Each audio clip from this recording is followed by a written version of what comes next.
इस दौरान मुख्यमंत्री मनोहर लाल ने रादौर के बकाना गांव में कुछ सरकारी योजनाओं का भी जिक्र किया और बताया कि इससे लोगों को काफी फायदा मिल रहा है।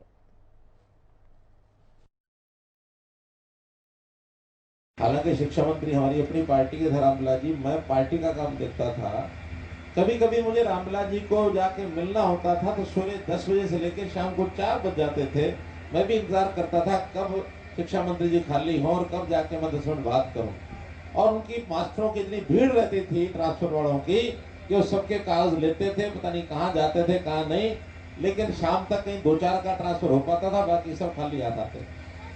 कारण क्या कि सिफारिशें ये मेरा भाई का दोस्त, ये मेरी साली का बेटा, ये मेरे मामा का फलां और ये मेरे फिर पार्टी के वर्कर, ये सारे जिसको जरूरतमंद आदमी है वो तो कभी अपने घर के नजदीक पहुंच ही नहीं पाता था, लेकिन जिसकी जरूरत नहीं थी वो अपना अपने घर के पास पढ़ाना नहीं पढ़ाना अलग बात है, लेकिन वहीं बैठे रहते थे।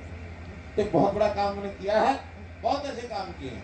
10 साल पहले अगर नौकरी किसी नौजवान को लगवानी होती थी और पढ़ लिख करके थोड़ा आगे बढ़ता था तो उस नौजवान के साथ क्या होता था बताओ भाई?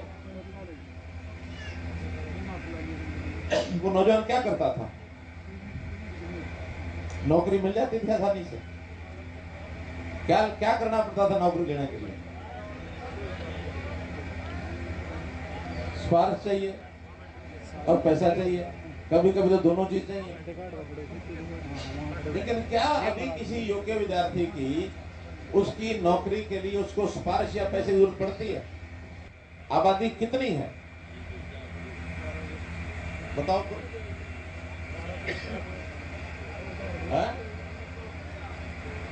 3200।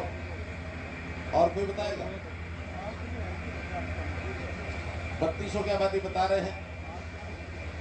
अब मैं आपको बताता हूँ, परिवार पहचान पत्र में जितने भी फैमिली आईडी इस गांव में बन गए हैं, हो सकता है 1 आध 2 ना बने हो, 10-5 मेंबर की या 2-3 परिवारों का फर्क तो हो सकता है, लेकिन 1 महीने पहले, क्योंकि हर महीने कितने उस गांव में बच्चे पैदा हुए और कितने उस गांव के लोग भगवान को प्यारे हो गए, सारा रिकॉर्ड हमारे पास आ जाता है। चाहे हमारी आशा वर्कर देती हैं, चाहे हमारे अस्पताल से, चाहे हमारे नंबरदार से, चाहे हमारे पटौती से, चाहे हमारे चौकीदार से, सारा डाटा इकट्ठा होकर के उसमें भरा जाता है। 1 महीने पहले वाला जो डाटा है, इस महीने का और 10 दिन बाद आएगा, उसका डाटा आपके गांव का है 3051। तो यहाँ की जनसंख्या है 3051।